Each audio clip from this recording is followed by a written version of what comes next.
life, every day, late at night, not okay. All I want, and I pray, all I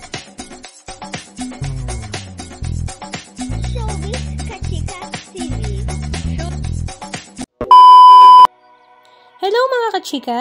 Nakakatuwa ang ibinahagi ni Ellen Adarna kung gaano nga siya ka-proud sa kanyang uniko iho na si Elias Modesto. Last weekend nga ay nagkaroon ng second recital si Elias Modesto sa kanyang piano lesson kung saan talaga namang tuwang-tuwa nga ang kanyang stepdaddy na si Derek Ramsey na proud na ang galing-galing tumugtog ni Elias. Kung pagbabasehan nga ang itsura ni Elias Modesto ay talaga namang minimi nga siya ng kanyang daddy na si John Lloyd Cruz. Pero sa talent sa pagpapiano ay talaga namang minimi nga siya ng kanyang mami na si Ellen Adarna. Samantala, ang napansin naman ng mga netizens ay lumalaki ngang napakagwapo nga ni Elias at the same time kung gaano siya ka-cute at kakulit noong siya ay bata pa, ngayon daw ay nagiging shy type na ang baby yasi nila ni Ellen Adarna.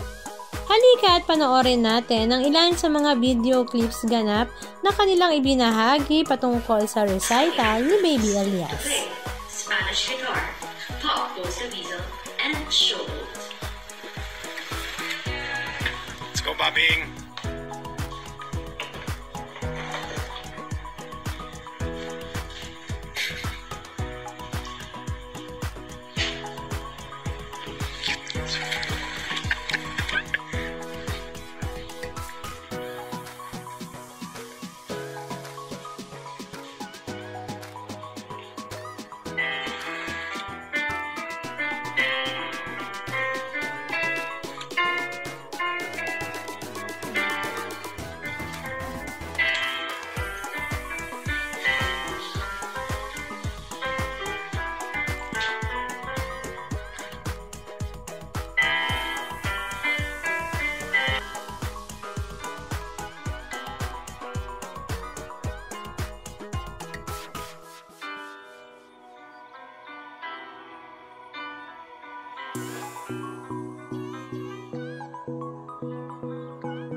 Anong masasabi nyo mga kachika? Just comment down below. And please don't forget to subscribe.